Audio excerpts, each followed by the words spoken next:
Good morning and welcome to Bible Truth for Kids. Today we're starting a 4-part mini-series on the book of Esther, and I'm going to do one every 2 weeks. So the next one will be May the 11th. So if you need a reminder, just press subscribe, or you can look for it in the playlists under Esther. So Esther is a very intriguing story. We have a hero whose name is Esther. We have a villain whose name is Haman, and we have a plot to destroy an entire nation.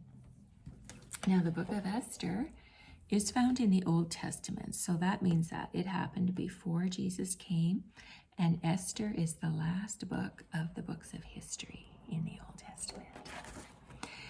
Now, God's people, the Jews, they had been living in the Promised Land over here in Israel. It was a beautiful land that God had brought them to. But they turned away from God, and they started worshiping false idols, false gods.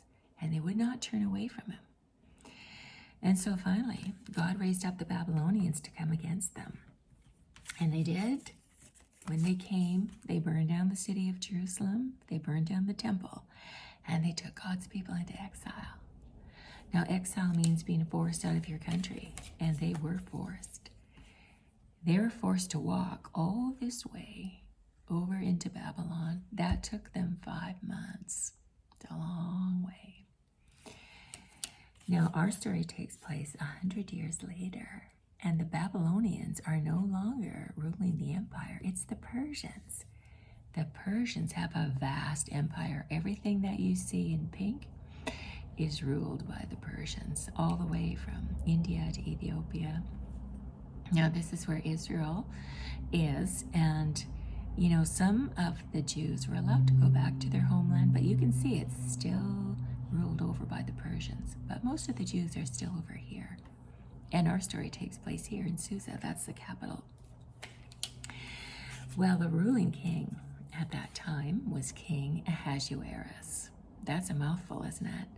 But his Greek name was King Xerxes. So that's what we're going to call him, because that's much easier to say.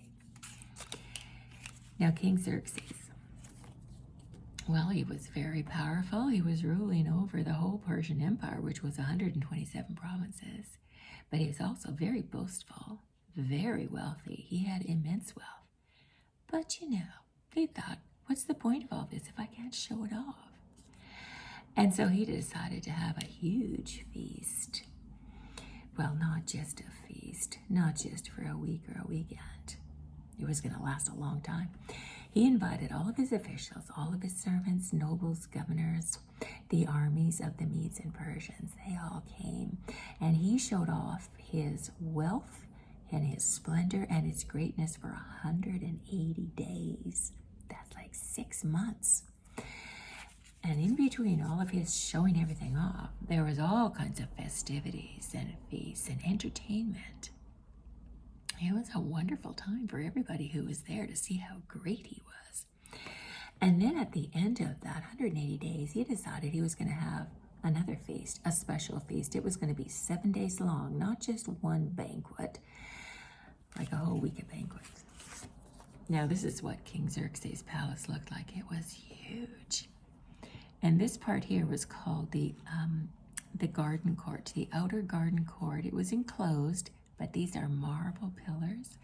And inside there was beautiful hangings, beautiful curtains of a white and deep purple.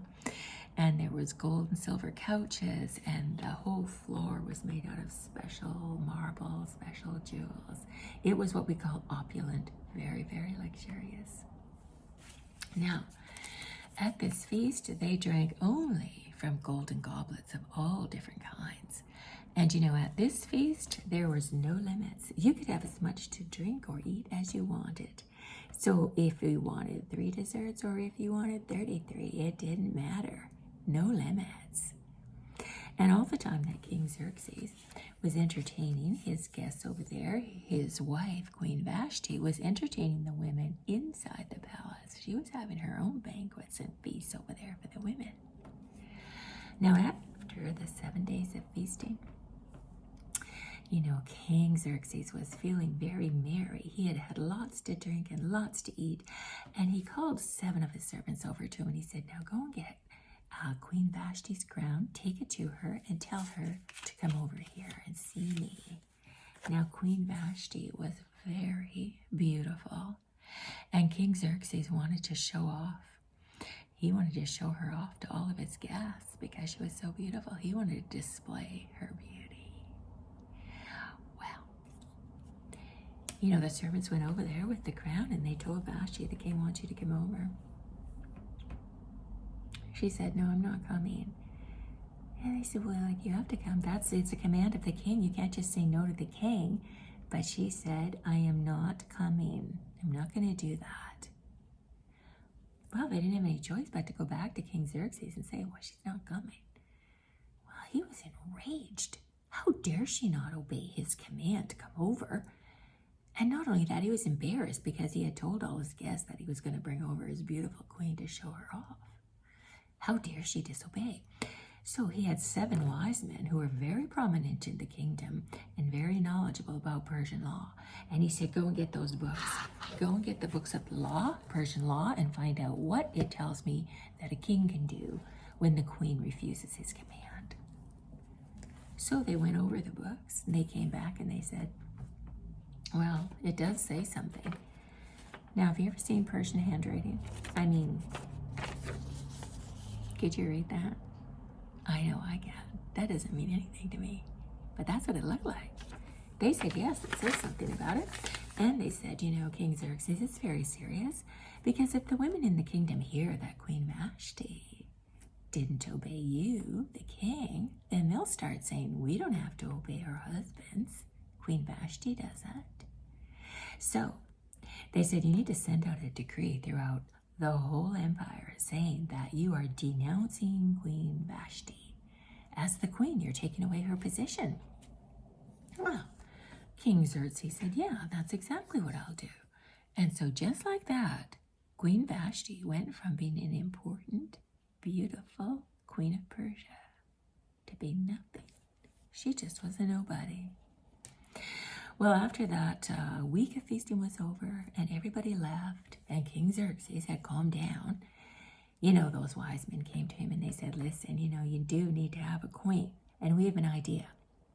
Why don't we go out throughout all of the provinces, 127 of them, and find beautiful women and bring them into the palace, bring them into the women's quarters, and, you know, we'll give them all the cosmetics they need, all the beauty treatments they want, and then you can choose whichever one pleases you the most to be your queen. You know, King Xerxes liked that idea. He said, do it, do it. So they went out to find beautiful women. Now, in the city of Susa, there was also a man called Mordecai, and he was a Jew, a very intelligent, wise man, and he was bringing up a girl called Esther.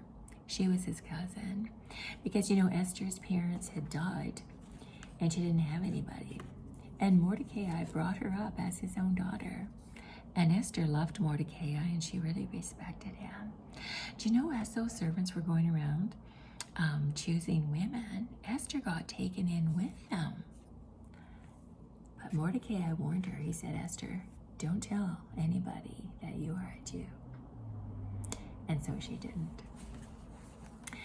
Now, I want to ask you a question. How long does it take you to get ready for a special event, like maybe a wedding or somewhere important that you have to go? Does it take you an hour? Or maybe half an hour? Or maybe it only takes you 10 minutes.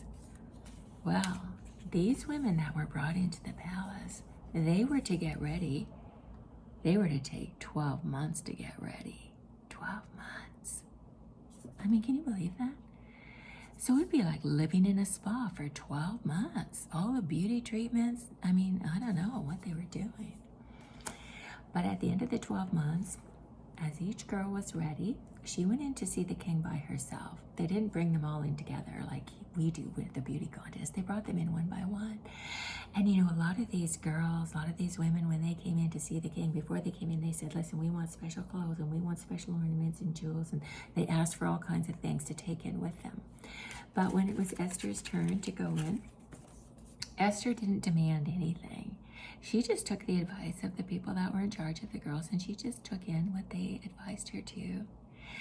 And you know, when she went in to see King Xerxes, but he just fell in love with her. She was so beautiful, and she was full of grace and charm. She pleased him more than any of the other women that were there, and just like that, King Xerxes made her his queen, Queen Esther, just like that.